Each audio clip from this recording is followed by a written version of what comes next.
Defy Gravity is brought to you by Cirrus Aircraft, manufacturers of the world's best-selling piston aircraft. By Hopscotch Air, you choose the destination, we'll bring the plane.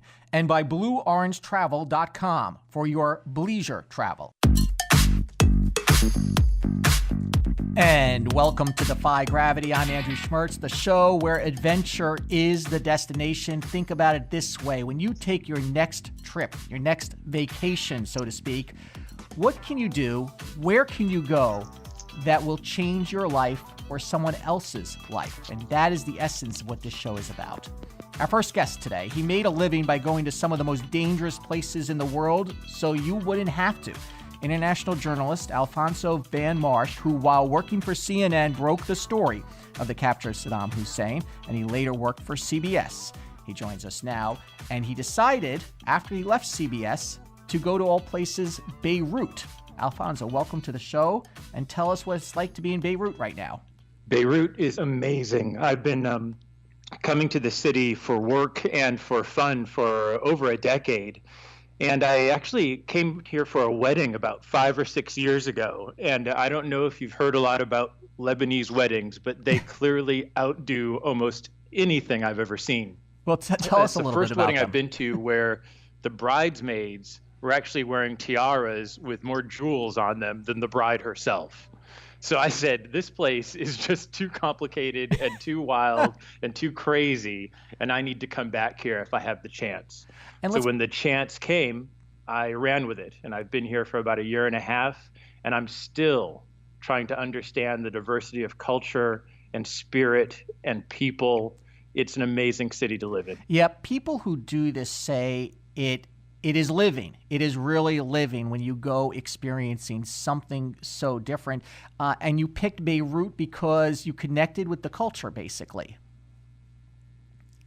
Well, yes, Beirut to me is absolutely a fascinating culture. Growing up in the United States, I had always kind of heard and learned about Lebanese, just a love for life, for their spirit of wanting to go on. Even during their civil war, you always heard about how their famed Casino de Liban was always open, how they would throw these amazing dinner parties, even though there was bombings and shootings and things going on in the background. And even though the war is long gone and finished, that spirit still remains here. And even though the country is not perfect, there are utility issues, power issues, electricity issues, garbage collection issues. It's still an amazing place to live, to hang out, to learn Arabic, which is what I'm doing now, and to really get a different take on the world and the events that we witness. Yeah, this was, of course, the Paris of the Middle East. Is it getting back to that place, or was it always the Paris of the Middle East? It's always been the Paris of the Middle East. To give you a good example, I have a group of friends. We all go to the same gym, and within the last 5 or 6 months, we've all gone as a group to do like a circuit workout on the beach, and then we've taken that same circuit equipment and did a hike and a circuit going up a mountain.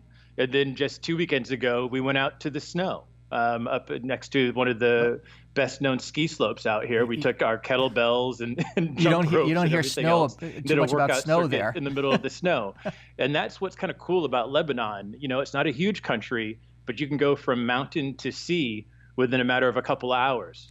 As a journalist, how have you found the reception for Americans in Beirut? Well, it's complicated. Lebanon has a complicated past, and America's role in the region is also complicated. But I do think overall, it's like in many countries where I've been based in, be it Kenya or Cairo, or Egypt, or South Africa, or Turkey, or even London. Some people may have issues with America's government, but they do have almost an admiration and at very least a curiosity for the people. So in my case, I've very rarely have had a negative reception to people. Here in Lebanon, one of the easiest countries where you can just go and walk up to somebody and strike a conversation. People are very curious about Americans. They're very curious about America, especially now with the current situation in the United States. They're very curious. They want to ask many, many questions about what's happening I think in America. people who travel internationally often say this. People are just curious. They want to know more. From two practical questions: how easy is it to get to Beirut, and how easy is it to stay in the country and work? I've been very lucky to have lived in a lot of countries, some of them very difficult in order to get residency or visas and to live, and some that are more easy. Now, of course, it's a factor here is that I am a U.S. passport holder, and having that blue passport when you travel internationally is makes things a lot easier than if you're traveling with passports from some other countries. I mention that because here in Lebanon has been the easiest and most stress-free process to be able to live here legally. When I go to the security station to present my credentials or present my passport, everybody's friendly. They ask a couple of questions about what you're doing. And I always bring, my proof that I'm enrolled in school and whatnot. And it's just so simple. People don't give you problems. I've lived in other countries where they want you to leave, or you have to pay a fee, or you have to do all this bureaucratic paperwork. I've even lived in countries where people would pay somebody to stand in line for them for half a day or more.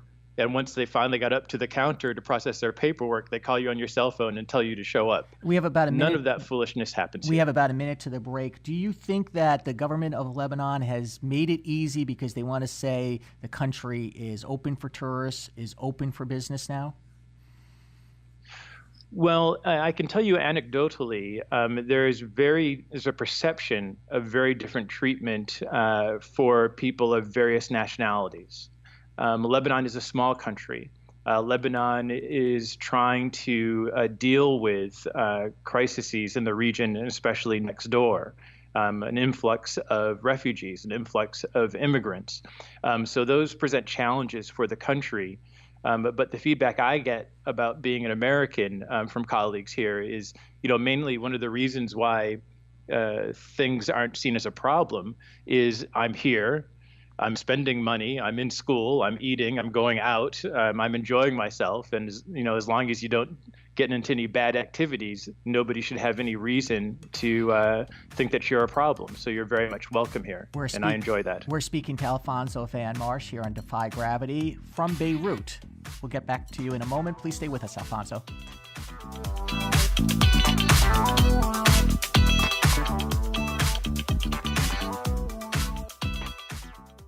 Cirrus Aircraft is a recognized leader in general aviation. Its all-composite line of personal aircraft incorporate innovative and advanced performance, electronic, and safety technologies, including Cirrus Perspective by Garmin Avionics and the unique Cirrus Airframe Parachute System known as CAPS. To date, local time on the worldwide Cirrus aircraft fleet has surpassed 7 million flight hours. Learn more about the Cirrus lifestyle at cirrusaircraft.com. Welcome back to Defy Gravity, where adventure is the destination. We're talking to international journalist Alfonso Van Marsh, who is joining us from Beirut, Lebanon. And Alfonso, you have traveled the world and you've lived in quite a few countries. How does that compare to where you are now? Well, I love living here. I've always wanted to hang out here. And Lebanon is great in the sense that a lot of people don't realize just how cosmopolitan Beirut is. I can't go more than 10 or 20 feet without hearing somebody speaking English or French or Armenian or Sri Lankan or, of course, Arabic. So it's a very easy city to get around. In fact, it's a bit of a challenge studying Arabic because everybody will interrupt and just default to English. Now, compare that to some other countries in which I've lived. One of the biggest challenges, which I enjoyed, probably was living in Kenya. I was based there for about 6 months with CNN. And you're so fascinated because the people are so friendly and so welcoming. But at the same time, once you get out of the main city with so many different languages there, sometimes it's hard to communicate. So, you go to the international symbols that everybody jokes about, waving the hand for the check or beckoning somebody by waving downward for them to come to you. But overall, I can't say there's been any country where I haven't liked living there. Maybe I'm lucky in the sense that I have the ability to try to connect and communicate with people, and people tend to be friendly when I'm around. Yeah, I can't say that I've had a bad experience anywhere. For an American who's considering being an expat for at least some time, what are some of the challenges they may face that they could prepare ahead of time to maybe overcome? For sure is to have a backup plan. Always have some money put aside. So if there's a family emergency, or heaven forbid you get ill, or something goes wrong where you're living, you don't have to worry about getting that ticket out of there as soon as you can. It's also always important once you arrive, if you don't have a network of friends, to contact your local embassy and register with them so they can send you a text or an email for any guidance for what's going on in the country. And even more practically is find out where your local doctor is. Oh, good point. Without much of a doubt, almost every country where I've lived in, at some point, I've gotten traveler's tummy. And trying to be a really tough guy, I almost refuse to go to the doctor until it's too late. And that even happened here in Beirut. I was hallucinating and dehydrated, and thank goodness I knew where my local doctor was. So when I finally gave in and said I was ready to go to the doctor, I already knew where to go. I already knew how much it cost. He already knew who I was. I always say, when you're traveling, find a doctor before you need a doctor. That's an excellent point. For somebody anxious about getting outside of their comfort zone in this, how do you go about preparing for it? You already noted some good points. And how do you not be lonely? Because I imagine that's the big fear for people by themselves who are maybe moving out of the country, is loneliness. Well, if you're asking me about what it's like to be going all by yourself, that's almost something I've kind of done on my own. My first trip overseas after I finished school was actually to move to Cairo, Egypt. I was very lucky to have gotten a fellowship that places young journalists in print and television outlets. And I was selected to go to Cairo. Now, luckily, I had a foundation in the United States that helped us prepare by giving us books and background lectures and curriculum to study about Egypt, about the Middle East, about Islam. Of course, we did our own homework, and we had contact numbers to call in case of an emergency. And also important is to have insurance. We had, for medical emergency insurance ahead of time. But once I got there, oddly enough, the television station that I was assigned to, for some reason, decided they didn't want me once I had gotten there. So I'm kind of sitting in the middle of Cairo, 16 million people, not really knowing anybody. And the people I was supposed to work for had changed their mind. So that was a little bit scary. But again, I had a plan. So I got back in touch with the foundation back in America. And they actually said, well, if you're not interested in television, or the television channel won't work out for you, we know a magazine in Cairo that is also looking for young fellows like yourself for the fellowship. So I went there with the plan to stay 3 months, and I wound up staying 4 years. Alfonso Van Mars, terrific talking to you from Beirut, Lebanon. Thank you so much. I hope you come back to the show. You're listening to Defy Gravity.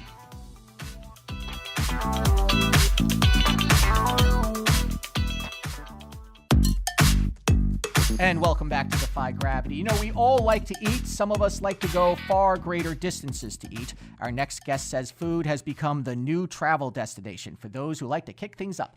Ellen Bowen is the founder and editor-in-chief of food blog site MIABites.com, Miami Bites, and a contributor to CTBites.com, Connecticut Bites. Ellen joins us now from Miami. She is also, I should say, my sister. So thank you for spending a few minutes with us. Elle, you talk about how food is the new entertainment. How did that exactly happen? Well, I think what's happened is over the years, as restaurants have brought in celebrity chefs, the Food Network certainly has raised the awareness of food and dining out I think as a society, people have been in search of something new in the way of entertainment, other than, movies or going shopping. And what's happened is going out with friends, dining out has really become the new form of entertainment for most people. And you've actually seen people choose travel destinations on the type of food that they may experience there.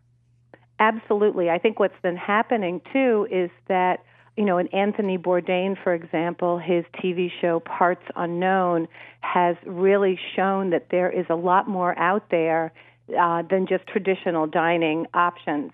And I think the adventure in people is trying to find some great authentic food, so that sort of hidden gem, out-of-the-way spot where you can really, really try something that's authentic, especially in foreign countries. I think that is a huge part. Yeah, if you go in New York and you think that you could eat any type of food in New York City, that's true, but it's not necessarily authentic. How do people experience the culture, and from your experiences when you go away, the culture through food?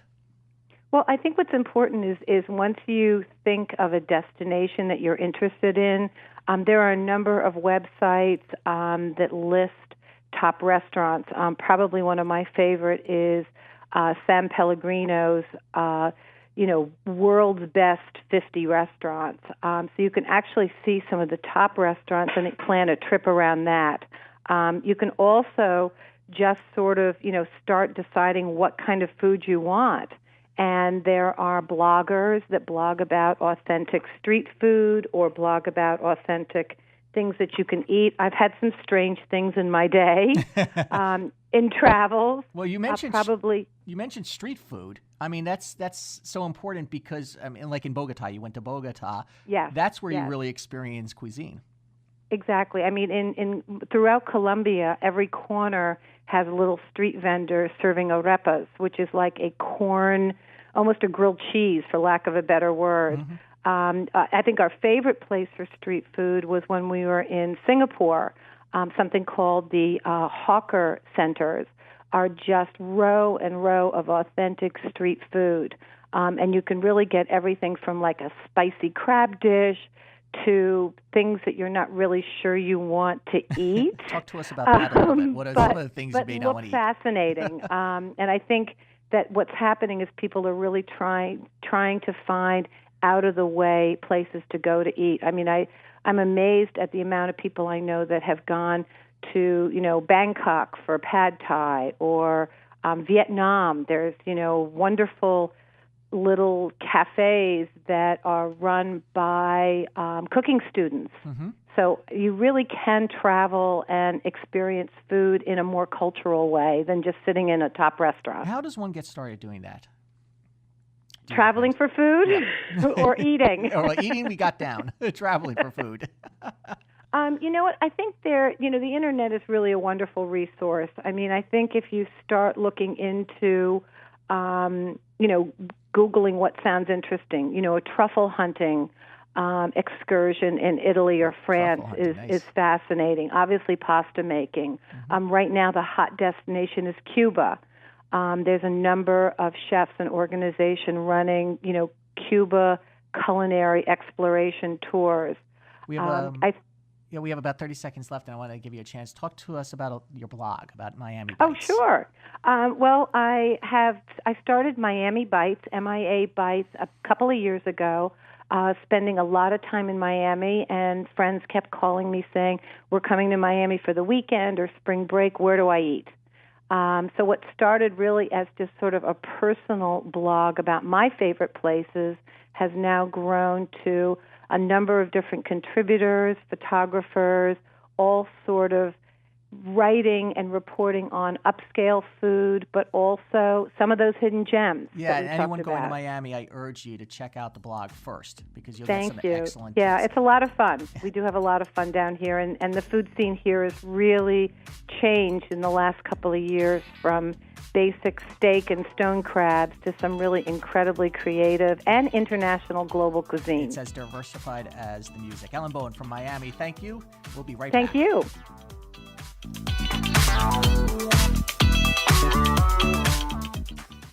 Cirrus Aircraft is a recognized leader in general aviation. Its all-composite line of personal aircraft incorporate innovative and advanced performance, electronic, and safety technologies, including Cirrus Perspective by Garmin Avionics and the unique Cirrus Airframe Parachute System known as CAPS. To date, local time on the worldwide Cirrus aircraft fleet has surpassed 7 million flight hours. Learn more about the Cirrus lifestyle at cirrusaircraft.com. And welcome back to Defy Gravity. Time for my wildest travel story. Today, we turn it over to Jahan Sharif. Jahan, tell us about your trip to China. My trip to China is one for the ages. I got strep literally on the way there. And so when we finally landed, I was with my mom. When we landed in Shanghai, I was already at my wit's end. I was basically on my last leg.